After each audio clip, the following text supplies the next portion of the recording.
அடையாறு ஆற்றை தூர்வார நடவடிக்கை எடுக்க கோரி முடிச்சூர் வரதராஜபுரம் பகுதிகளைச் சேர்ந்த மக்கள் உண்ணாவிரத போராட்டத்தில் ஈடுபட்டு வருகின்றனர்.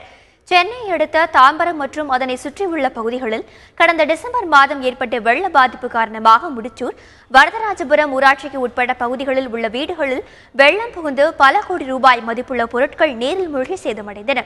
இதனை கருத்தில் கொண்டு ஆதனூர் பகுதியில் தொடங்கி வரதராஜபுரம், முடிச்சூர், பெருங்குளத்தூர் வழியாக செல்லும் அடையாறு ஆற்றில் உள்ள ஆக்கிரமிப்புகளை அகற்ற கோரியும் கரைகளை பலப்படுத்தி தூர்வார கோரியும் அந்த பகுதி மக்கள் காஞ்சிபுரம் மாவட்ட ஆட்சியரிடம் கடந்த ஜூன் மாதம் மனு அளித்துள்ளனர்.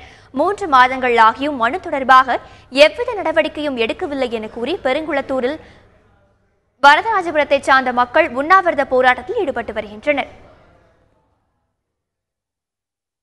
கடந்த ஆண்டு இந்த மக்கள் மிகவும் அதிகமாக பாதிக்கப்பட்டனர். வெள்ளத்தினால் பொருள் சேதம், எவ்வளவோ சேதங்கள் ஏற்பட்டு விட்டது. அந்த நேரத்தில் கூட அரசு அதிகாரிகள் மிகவும் வேகமாக துரிதமாக வேலைகளை செய்தார்கள். ஆனால் கடந்த சில மாதங்களாக அந்த பணிகள் தொய்வடைந்து விட்டது.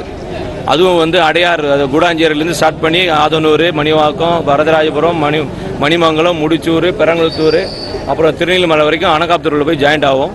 இந்த அந்த தூர்வார பணி தொய்வடைந்தனால இந்த அடையாறு ரிவரை 2 பக்கமும் ரிவேட்மெண்ட் கட்டி நடுவில் செக் டேம்லாம் கட்டி தண்ணீரை தேக்கி வைக்கிற நிலைமையை உருவாக்கி கொடுத்தா மழை நீரும் வேஸ்ட் இல்லாமல் போவோம், இல்லைன்னா நேராக கடலுக்கு போகுது.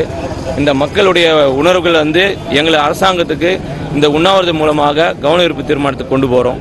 அடையாறு ஆறு தூர்வாரி எங்களுக்கு எல்லாம் கிளீன் பண்ணி கொடுத்து இந்த வருஷம் வெள்ளம் வராமல் எங்களுக்கு பாதுகாப்பு கொடுத்தாங்கன்னா ரொம்ப நல்லா இருக்கும் சார். ஒரு வீட்டுக்குள்ளேயே 7 அடி தண்ணி சார். எங்களுக்கு பொருள் எல்லாம் நிறைய இழப்பு எங்களுக்கு. சரி, இந்த வருஷம் அந்த மாதிரி வந்துடக்கூடாது அப்படிங்கிறது தான் எங்களுக்கு